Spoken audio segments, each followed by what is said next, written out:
Hi guys, we are live. I am a couple minutes late, I know it, but you'd be amazed at how many little things need to be set up and coordinated in order to just do a quick live video.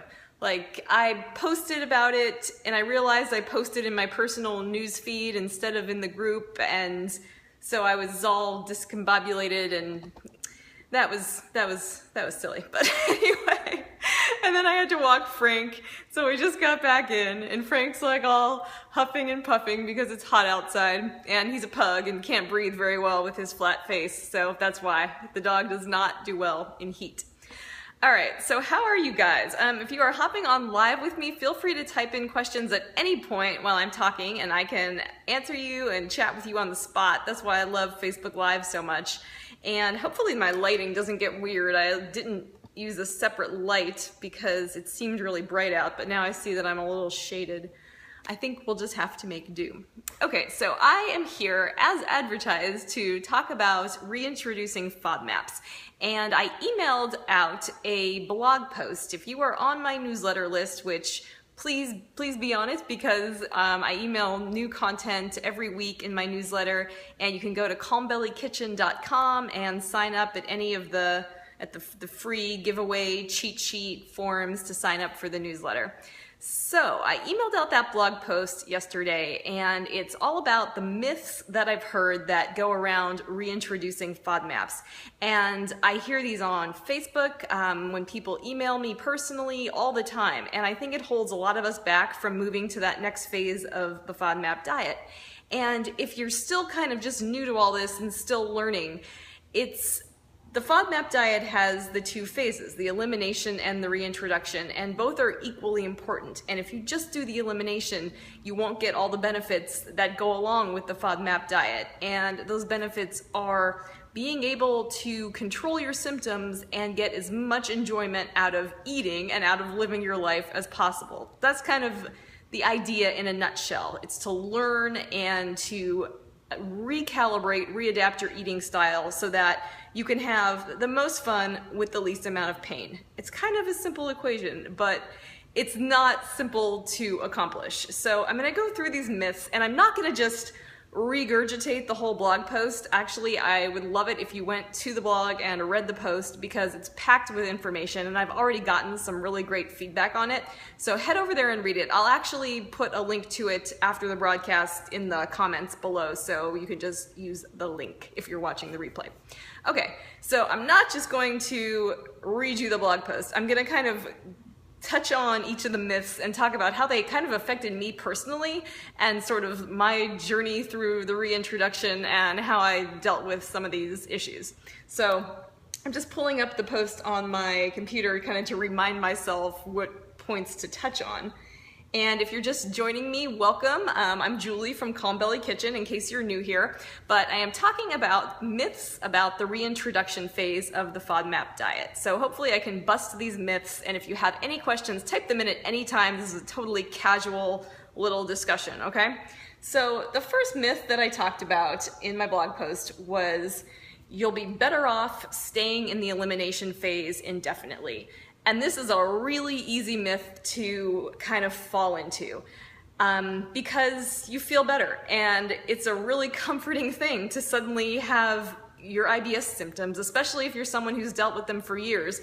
It feels pretty amazing to get some relief after a long time. And I know I had IBS for 12 years, so I totally get it.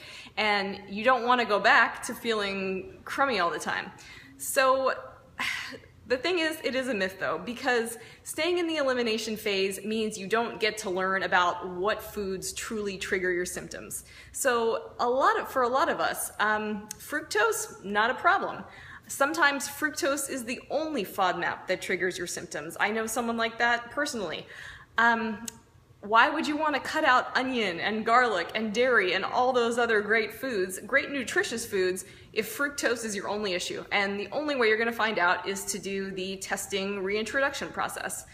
And for me, I kind of have issues with most of the FODMAPs. I'm good with wheat. I'm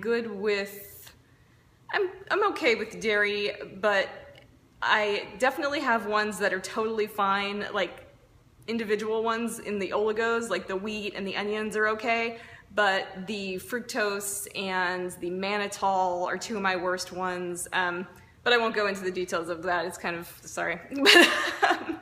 But yeah, if you stay in the elimination phase forever, you will be so limited, and eventually I think you kind of get tired of all that restriction and you go back to old ways of eating, and you never really learn what your triggers are, and that's the key.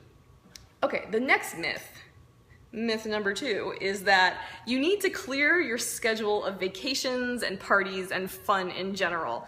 This is a total myth. You don't need to stay at home for 2 months or however long it takes to do the reintroduction phase. You definitely don't. And for me, this is what held me back from starting. I've mentioned a lot of times that it took me a long time to start the FODMAP diet because I was so overwhelmed and confused years ago when I first learned about it. But I don't talk about the reintroduction very much, I realized. And kind of the same thing happened. I was like rolling with the elimination phase of the FODMAP diet, and then I'm like, man, this reintroduction, it's kind of complex, and you really need to do it in this scientific, precise way, and there are all these rules, and you do this on this day.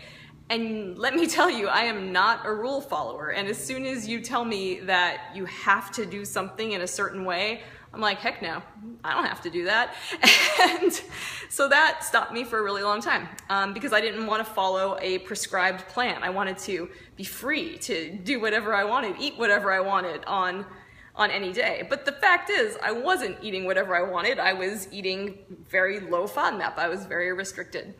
So my point of all this was, okay, so when I realized I was just going to plunge in and do it, I still had travel in my future. I still had times where I knew I was going to go out to dinner, where I would want to just go to a nice restaurant in Chicago with my husband, and it wasn't as hard to work all that around the reintroduction process as I thought.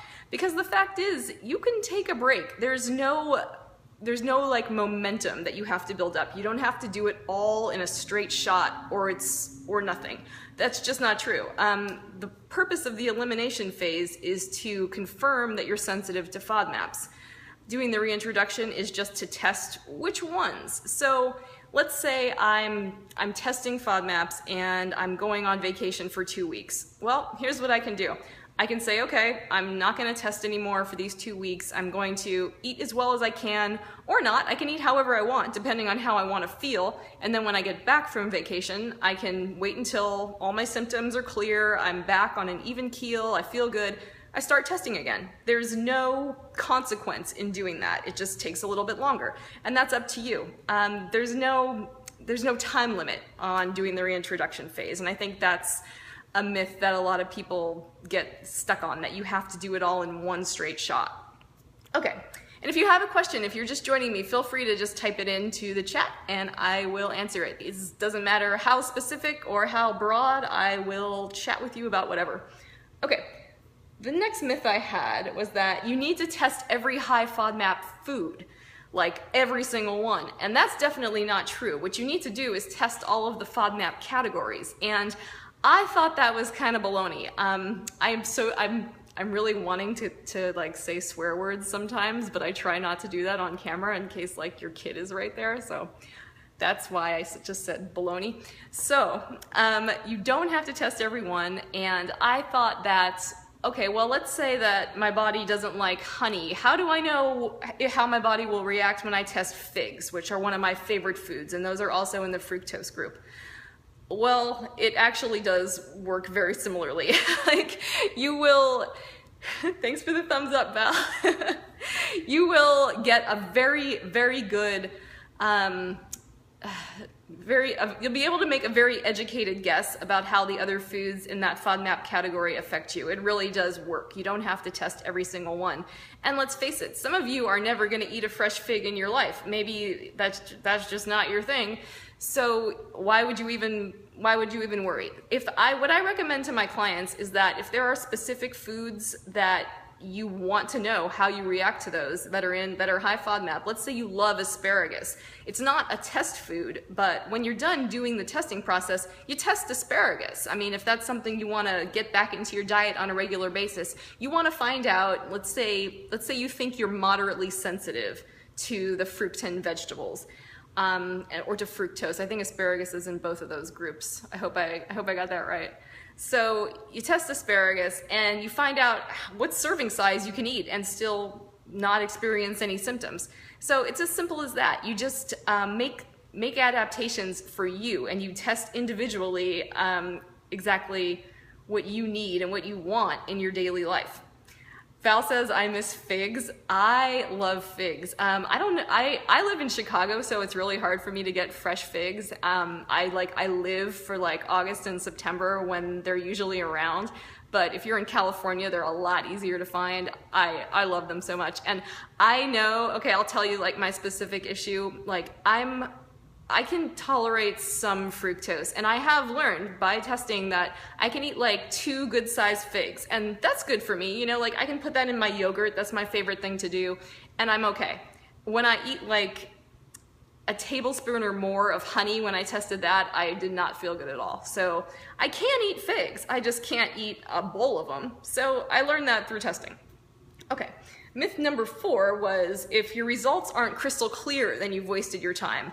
And this is a frustrating thing, but it's definitely not a waste of time. And the way I look at it is that you're gathering data. So even if you eat some bread and you're not sure, you're like, I feel okay, and then the next day you don't feel so good, and was it the bread? You don't know.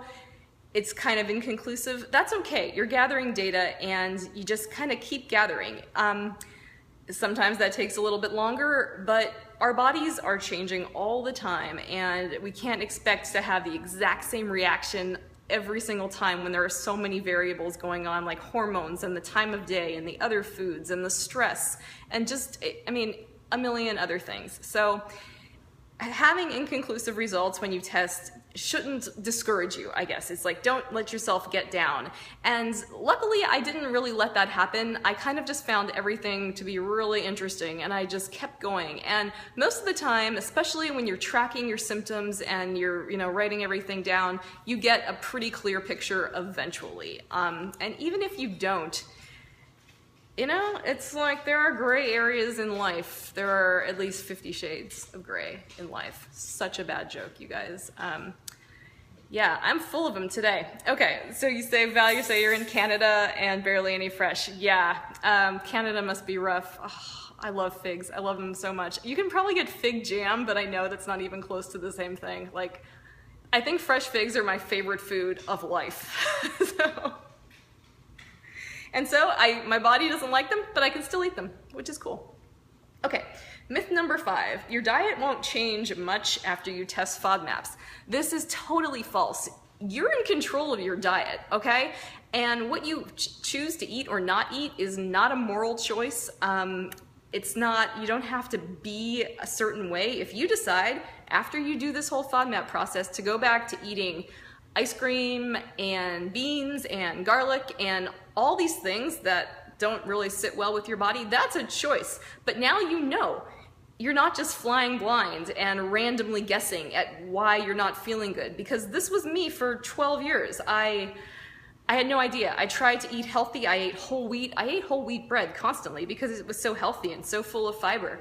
But now I know. And if I do choose to eat garlic, which does not sit very well with me, I know. And it doesn't mean I can never eat it again, but I have the knowledge and I have the ability to say, well, maybe just a smidge of garlic, or, maybe I love it, I don't care, give me all the garlic, and that's my choice. So your diet can change as much as you want it to. And the thing is, you can keep experimenting and you can keep adding more and more variety into your diet. You can do it quickly, you can do it slowly. If you never want to feel a major IBS symptom again, you can be incredibly cautious. But knowing your real triggers is where that power is, I think it is so, so worth it. And that's kind of the moral of this whole story. It's so worth it. And even though the reintroduction process is confusing, and yes, like if you're kind of not a rule follower like me, you can still do it. You can still get through it. And once I did it, it wasn't nearly as hard or as strict as I expected. It's actually really adaptable to whatever your lifestyle is. And if you need help with it, if you want guidance, if you want to know exactly what you should do, you can work with me one-on-one. That's what I do. I do FODMAP coaching. I have a package that is all about the reintroduction process. It's called I actually just renamed my packages if you've ever looked at my work with me page on my website. So they used to just have really generic names, and now I came up with like a little travel theme because I want to convey that being on the FODMAP diet is not a prison sentence. It is not all about bland food. It is not about ending the fun in your life because you can't go out to eat or you can't go on a vacation. None of that is true. So my packages are now the Weekender, the Reintroduction Road Trip, which is what I'm talking about now, and the All-Inclusive. So had a little bit of fun with that. But yeah, if you want a one-on-one guide and you want me to tell you exactly what you should do and adapt it to you and adapt as we go, I can work with you one-on-one and we can get this done. Because not doing it, you are missing out on all the benefits of the FODMAP diet, and there are so many. Like, I am so happy now that I'm done with it. I can go on vacation. Like, I talked about my trip to France, and I'm like, I'm eating croissants because I know that I can handle some white wheat flour and it's not gonna trigger any symptoms. Before, if I'd never done the reintroduction, I would have thought I couldn't eat wheat. I would have been avoiding gluten and like guiltily eating those croissants. and where's the fun in that? Okay, so if you want to read the blog post, I will put the link below this video. And wherever you're watching this video, if you're watching the replay from the newsletter, I'll have the link to the blog post and the link to my reintroduction road trip. If you want to get this done quickly and efficiently and not screw around and figure out your triggers, we can work together. You can check it out. I'll have the link to that. All right, does anyone have any questions? I would love to answer your specific questions about reintroduction, about my coaching, any other FODMAP questions, actually, since we're here, I don't mind. About my bad jokes, messy hair, about my dog. I love to talk about Frank, so I'd show him to you, but he's in his bed and he doesn't like to be disturbed from his bed. Okay, well, I'll wait about a minute if anyone has another question. And yeah, if you haven't plunged into the reintroduction process, leave a comment. If you're watching this on the replay, leave a comment and let me know where you are. I'm actually just would love to know. Let me know what's stopping you, if any of those myths sort of resonated with you, because like I said, you know, some of them stopped me. Thank you, he is so cute. Talking about Frank, he is a cutie. He's a handsome pug. But I think all pugs are the cutest things ever. So I don't know if that makes me a little bit off, but that's okay. All right, I don't think we have any other questions, but if you leave a question for the replay, I will see it on Facebook and I will definitely answer your questions.